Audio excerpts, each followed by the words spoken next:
Got some. This was unannounced. We didn't even announce this. FSU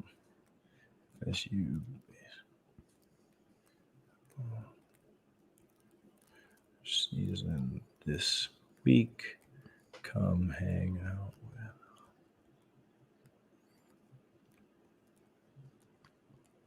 with.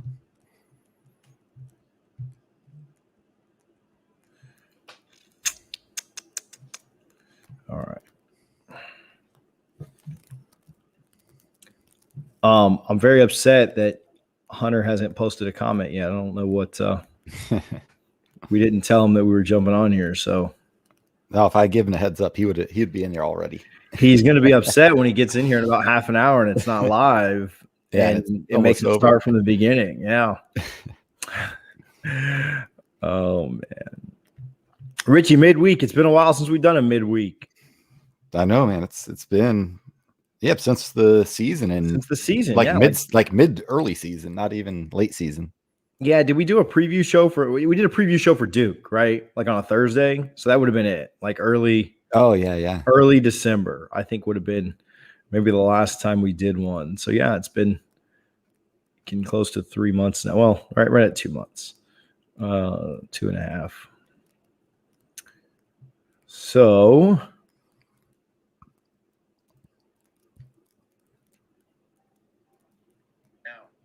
Unconquered Seminoles, First State.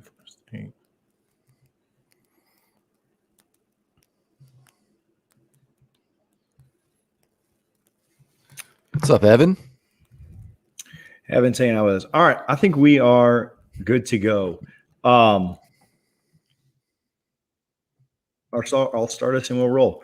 3, 2, 1. Welcome to Double Fries No Slaw. It is a pop-up edition episode, a midweek show that we don't do all the time, but we are doing tonight. Myself and Richie Barnes hanging out with you this evening. And Richie, FSU baseball starts their season this weekend. Starts on Saturday. Got moved from Friday to Saturday. But are you excited for baseball season to start? I mean, that's what we're here to talk about and preview the season a little bit with a very special guest, a special returning guest to the podcast. So how are you doing tonight, Richie? Good, man. And yeah, I'm excited. Obviously football's been over. Coach Ham, Coach Brook, they've been giving us a lot of entertaining basketball, but I'm ready for some baseball and get into the season. Absolutely. We have an exciting, quick little pop-up show. Excited for you guys to check it out. Guthrie's in Tallahassee. As always, the show is brought to you by them. 2550 North Monroe and 1818 West Tennessee. Visit both their locations. We'll get right into it. We'll add our guest. Second time on the show. First time in 2021. Mike Martin Jr. Meet. How are you doing today, bud? Doing good. Appreciate you guys having me. Oh man, anytime. You're always welcome here with us. We're doing kind of ESPN does their coaching carousels. We had Coach Brook on. My days are all running together at this point. Monday night we had Coach Ham on the week before, and so we're just trying to run the gamut of coaches and chat with you guys. So thanks for coming on. Thanks for making time for us tonight. It's been a couple of months since we chatted the last time, and we've still kind of been in the pandemic. But have you continued to make the trips to Guthrie's? I mean, their drive-through stays open. Are you still going back pretty frequently? Yeah, the problem is you got to plan for, you got to take a nap after you eat. On our off days is when our coaching staff will flip over and get a gut box on the fly and go crash somewhere. I can't imagine you encourage. I mean, although they're all younger than us, so maybe they can do it. But I don't know how I could go out and be doing that at all during the baseball season. So, but I guess these 18-year-old, 19-year-old kids, like whatever, it doesn't bother them. Stomachs of iron. Well, we want to talk to you about the season. We want to talk about and preview it a little bit. But before we get into it, I know you're a big golf guy. How about these Knolls dominating the PGA right now? Like, are they not impressive or what's going on? That's good stuff, and they are. And we got 2 more with Pack, and I just lost the other kid's name, the transfer. That Trey is he's so excited he can't stand it because those 2 that are coming down the pike, and you throw in Brooks and Berger and Laboda. And I mean, there's so many, and it's good stuff. And I do enjoy watching it, especially that final round. You play a 12 noon game and get a W and you get home and, plop down on the couch and watch some good golf. And the way he walked it off on Sunday with that eagle, and you kind of were like, okay, he can two-putt this, no problem. Like, we've got this in the bag. And to just sink the 30-foot eagle is just like, running laps around the living room and stuff like that. So anyway, all right, well, we'll get into some baseball too, but we're certainly excited for those guys on the field. I'll kick it to Richie and let him start us off, and we'll go from there. Quick funny story, guys. We, on Sunday, we got a lot of guys that, especially back in the day, Brooks was a big baseball guy. He'd come out and want to take BP and stuff like that. So the golfers and baseball players have always kind of hung together and run together. So you think about the Chase Haney's and the pitchers, and they got more free time than others, so they like to go and play and really into golf. And Chase, since it's his 14th year with us, he's above some of the rules. So he kind of looked at me. We're like in the 6th inning of our scrimmage on Sunday, and he's like, he's tied for the lead. And I said, Berger? He said, yeah. I said, yeah, you can go watch. I know what you're about to ask. So he goes in the clubhouse with, Kwiatkowski and some older guys that are golfers. And, practice is almost over, and they come out and the hands are up, and, he had won. So thank goodness I had, the DVR going, so I recorded it. But it was great, no doubt. Yeah, no, that's awesome. So, Coach, I wasn't planning on asking this, but now I got to know, because Brooks is probably my second favorite player on tour. How was he, at batting practice? Could he get a hold of him? Oh, yeah. He was really close to being a recruitable guy. He lived – I can't remember if it was a player or one of our GAs, but he lived with him one semester as well.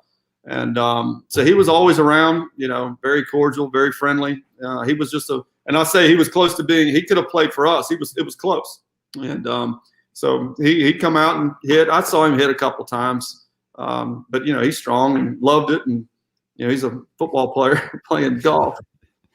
Yeah, man, that's just not fair, man. To someone to be able to reach the number one golfer in the world and still have the ability to potentially play Division I baseball. Good for him. No doubt. But I know you mentioned Haney, and I guess we'll start with that. You guys announced this week that you're going to retire the number 11 that was worn by your father this weekend. And I know you said 14 years. I think it's been 6, but still quite a long college career. You guys selected Haney to be the first player to wear it since your father did. How cool is it that your dad's going to have that number retired, and what went into Chase kind of being selected to have that supreme honor of wearing it this season? Yeah, it's really neat. I still call him the boss. I need to call him Dad, but I went to Dad and said, look, this is what, we want to do. He says, I don't, you can retire the jersey, but I don't necessarily want that number to never be worn again. He said, why not put it on, your favorite guy, the one that really embodies what I was all about, how to treat people and caring and loving, and, everything else was irrelevant. It was just about the family, the crew. And so Chase was such an easy fit for that we said, all right, this is perfect. Chase is last year with us, and he is the epitome of what a student athlete should be on and off the field. He's an unbelievable student. He heads up a bunch of different things on campus, and, it's going to be neat to see him come trotting out of the pen wearing number 11. Yeah, and I like that it's someone who's going to appear in many games this year. So we'll see that number 11 pretty regularly, but kind of going from your older reliever to, a freshman, everybody loves their shiny new toy. Carson Montgomery, man, I'm excited to watch him. He committed to Florida State when he was 14 years old, never really wavered. I think he's the highest rated recruit Florida State's ever signed. It's definitely as far as pitchers. Is he ready to be a mainstay in that weekend rotation? And what have you seen from him so far? Yeah, he's different. When I say different, we've had, a bunch of programs have had a lot of guys that are really talented, but it's hard to explain. But the high profile guys, the guys that get all the hype, generally they're hard to coach because they never have been coached. That, the travel ball guys and high school coaches are, kind of scared of them. And but he is not that. He is the ultimate teammate. He's coachable. He's super competitive, and he's really good. You're going to see 94 to 97 with a breaking ball. He's throwing a cutter now. Just picked it up out of the blue, and it's 90 miles an hour, and it literally, has some serious action to it. change up. He manipulates the ball however he wants to do things. And you throw in, again, that competitiveness and athleticism, and he's special, and I think he's going to be one that'll go down as one of the greats we've had. Yeah, and I'm excited about, the entire potential starting rotation, but you also on paper have a pretty stacked bullpen as well.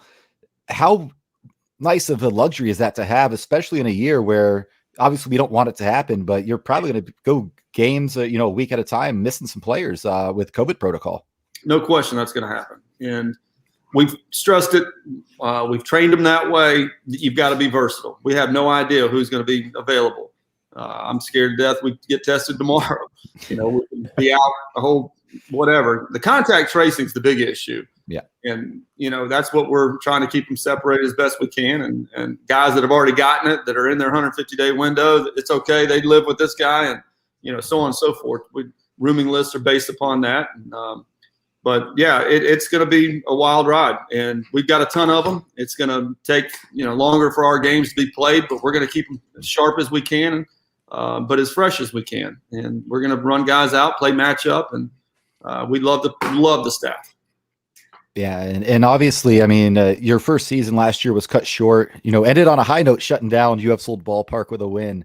But have you spoken? I want to say something about that. That's a good memory. Let's not just gloss over that one so fast. I mean, you remember being on here and us asking you about that, but I have replied to so many people on social media and in group messages and in text with like your little video of like, heck yeah, it felt good to shut down McKeith and State. So like anytime UF baseball like has come up for the last year. So if anything happens bad against UF this year, like it probably was my fault for rubbing that in, but they'll never be able to say they shut down our stadium like that. So all right, Richie, you can ask your question.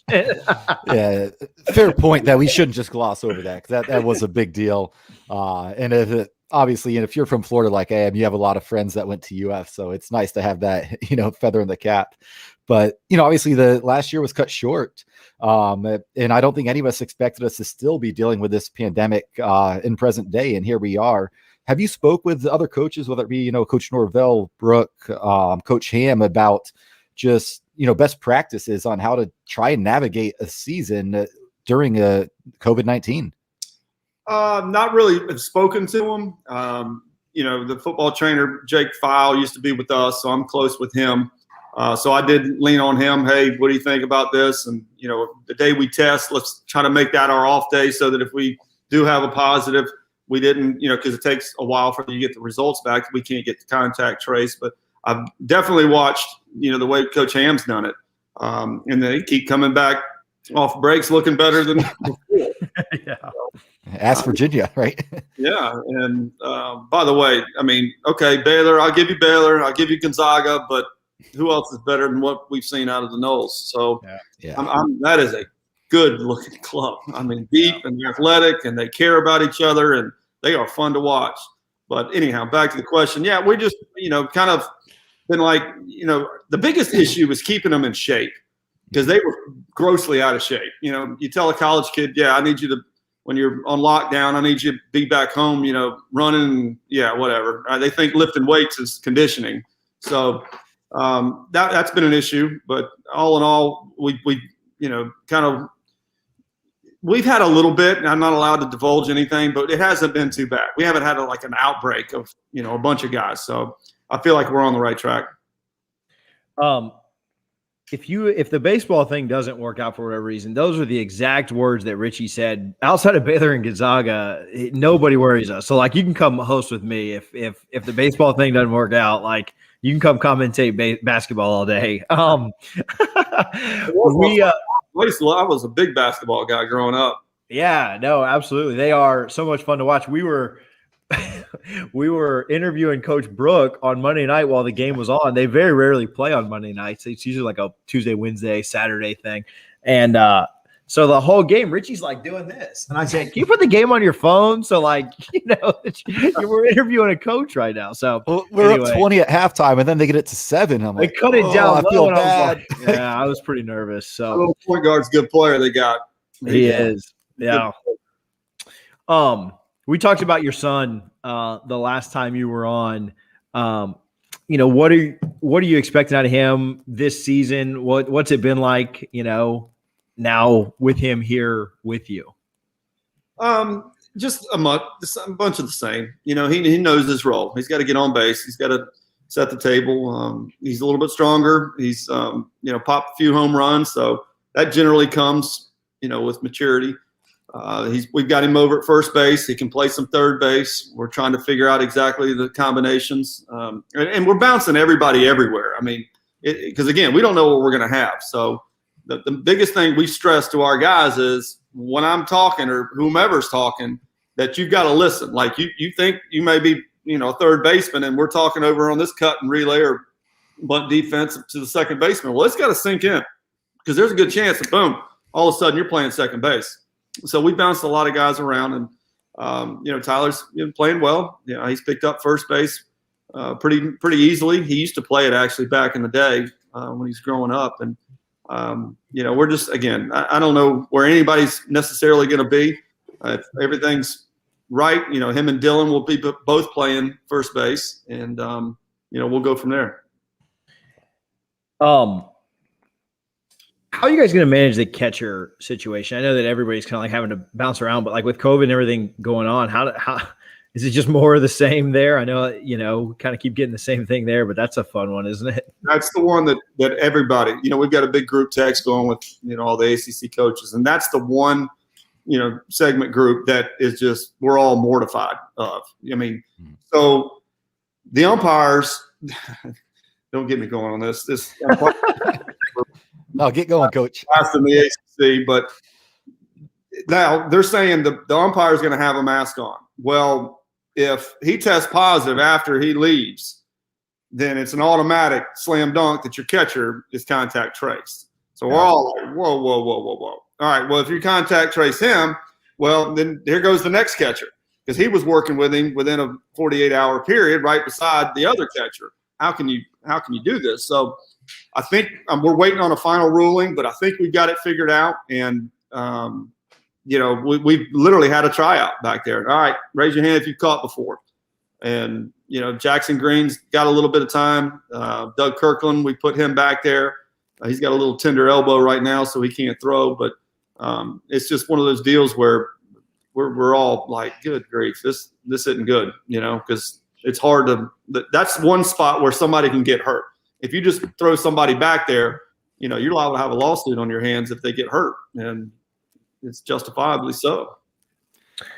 We could go to the we could just go to the what have they said forever, like in the MLB, just going to the automatic umpires, just like the laser balls and strikes and strike zone, and take all the risk out and then take all the bad calls out too. We can do it. I said it, not you.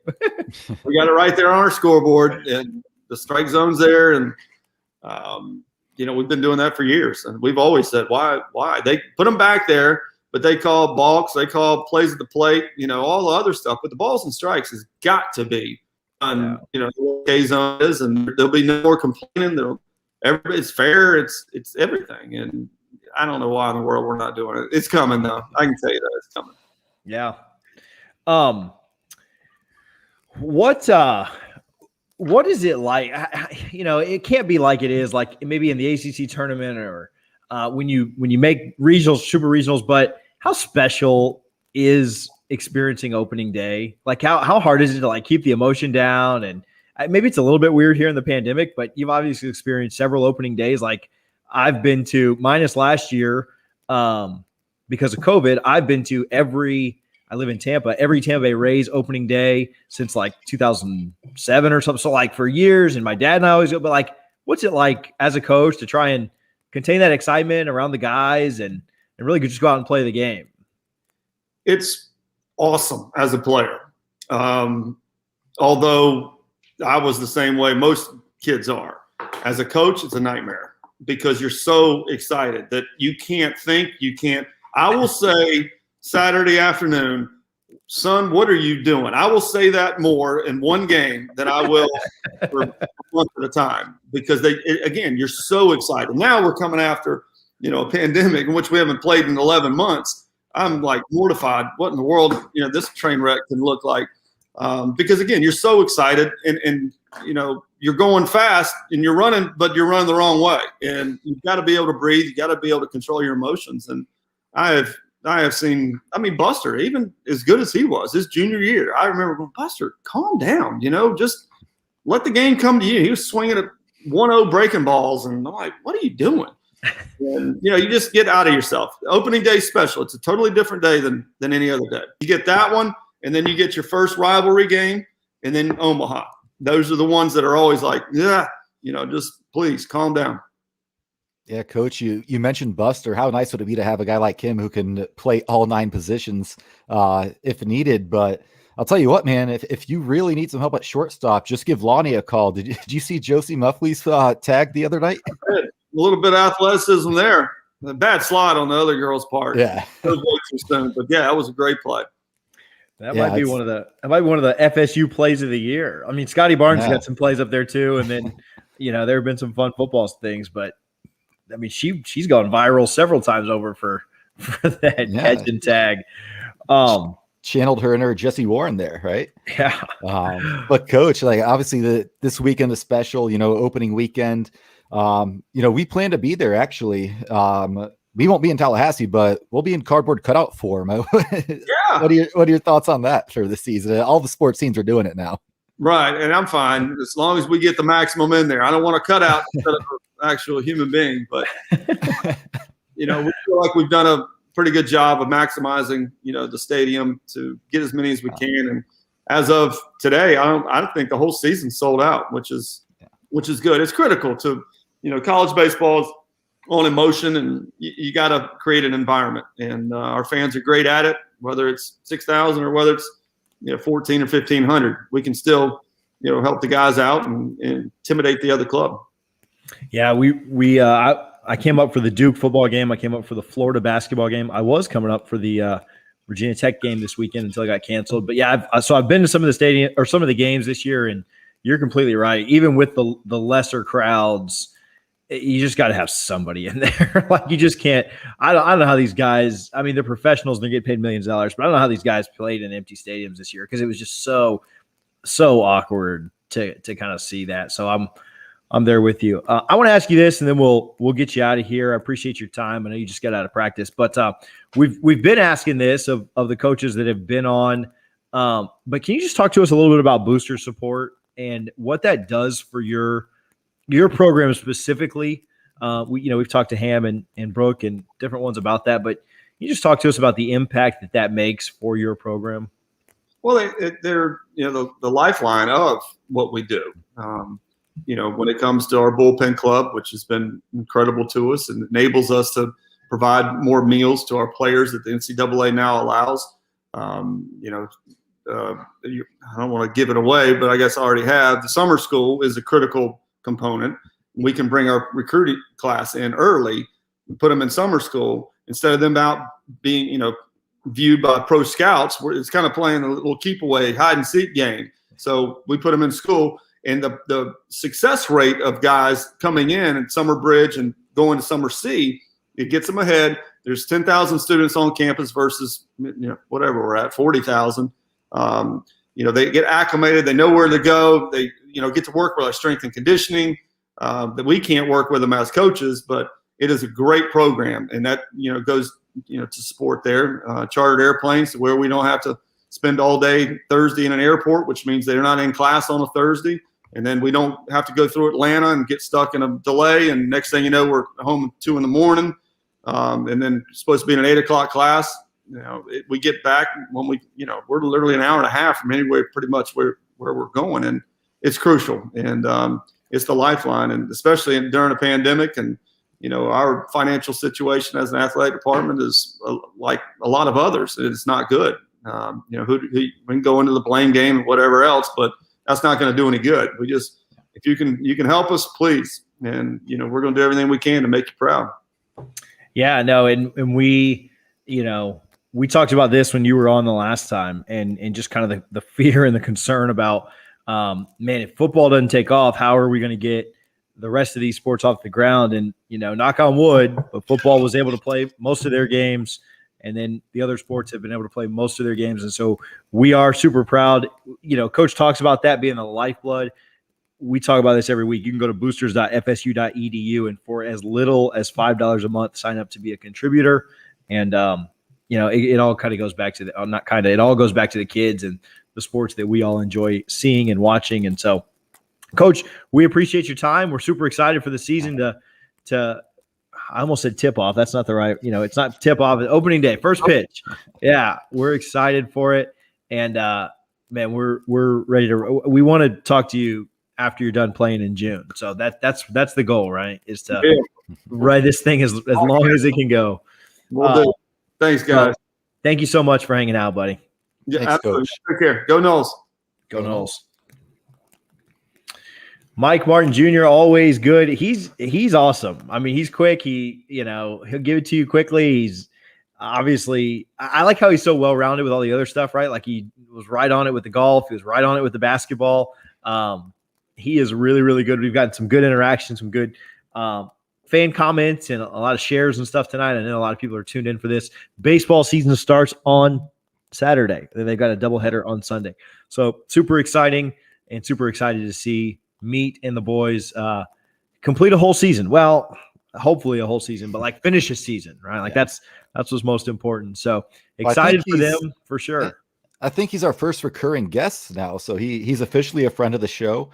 But yeah, I can't wait. Well, hopefully we can get him for, a little mid-season interview and then a postseason, but he's been great both times he's been on, and his involvement and interest in the other sports around campus is awesome. You love to see that. And you see that with all the coaches we've spoken to. They're all kind of keeping an eye on each other and supporting each other the best they can. So, always love having Meat on the show. Yeah, he was awesome. I think we're going to wrap up there. There has been some news. There have been some kind of recruiting things here and there, but we will get to those so that we have a full episode. We're going to go Monday one more time. We've gone Monday 2 weeks in a row. One was because of the Super Bowl. The next was because Valentine's Day. This time, it's just because our guest needs Monday. And we've got another great guest lined up for you. Like I said, we're doing the ESPN car wash, or the double fries DFNS car wash of FSU coaches, which has been a lot of fun. I mean, you'd have told me, what did we start this 6-7 months ago, that we'd be interviewing a different FSU coach every week, then I'd have laughed at you and said you were crazy. So, appreciate Guthrie's for their support. If you can share this, like this, retweet it. Quick watch, quick listen for you guys today as FSU baseball starts their season on Saturday. But tune in on Monday night. We've got another good one coming up for you. And again, just like Coach Martin said, if you can go to, I always forget the email or the URL, boosters.fsu.edu, you can sign up for their campaign they've got going now, almost to 50%. So let's hit that this week so that by the time we do our show on Monday night, we can say that we've gone over that 50% barrier. I don't have a song on the top of my head, but I'll find some baseball song and we'll play that and get out of here. So anything else before we go? You got any shout outs or anything? Yeah, nothing tonight. Obviously it's a quick turnaround from Monday night's pod. Shout out to the basketball team again. That was a big win, taking down number 7 Virginia. I'm excited to have my basketball minute ready for that for Monday. I will not skip it. And it'll be interesting to see if we can get a game scheduled for this weekend, because you mentioned Virginia Tech doesn't look like it's going to happen. But there's some options out there to where they could potentially still play this weekend. So we'll keep you updated on our Twitter handle at Double Fries Pod for that. Definitely give it a follow on there, Facebook, Instagram. We try and put a lot of information out there, so definitely check those out. But yeah, no shout outs. Shout out Meat and the baseball team. Excited to watch opening day this weekend. Yeah, no doubt. I've got a couple quick ones. Shout out the women's basketball Twitter, Facebook, and Instagram for shouting us out. And did you see that picture they posted that had the quote that Coach Wyckoff had given on our show? Again, another thing, like if you'd asked me 5, 6, 7 months ago, I didn't think that we'd have official FSU accounts hyping us up. So, that's probably wasn't their intention to hype us up, but it did hype me up. So I texted everybody in my phone contacts, like, look at this. So pretty cool. Appreciate them. Appreciate you guys for tuning in. And then if you're watching this, I a lot of times I'll plug something else real quick. Part of the Big Three Roll Up Network that we are part of just started a brand new podcast that's going to debut and air the first week of March. I think it's March 6th is that Tuesday. It's called Bourbon on a Budget. I'm not tonight because it was just kind of a quick show. Usually drinking something, usually have something in a glass, some kind of bourbon or whiskey or rye. Go check out Bourbon on a Budget. It's on Twitter. I'll retweet it from the Double Fries Pod. It's on Instagram, YouTube, everywhere else. Bourbon on a Budget. Excited to kind of go a different lane. Typically, I'm in like the sports stuff, but myself, Brendan Sinone of Knowles 247, and a good buddy of ours will be kind of talking some whiskey. So it'll be fun. Richie, are you a whiskey guy at all? I know you're an IPA guy, but are you a whiskey guy? Yeah, I don't drink too much liquor these days. I'm approaching the mid-30s, so it's mainly wine and then IPAs for sports. But if I wanted to really get into UNC Richie mode, then I'll sip on some bourbon. Yeah, you come over here and you'll be in UNC Richie mode. All right, cool. Well, we appreciate you guys tuning in. We'll be back Monday night. And until then, go Knowles.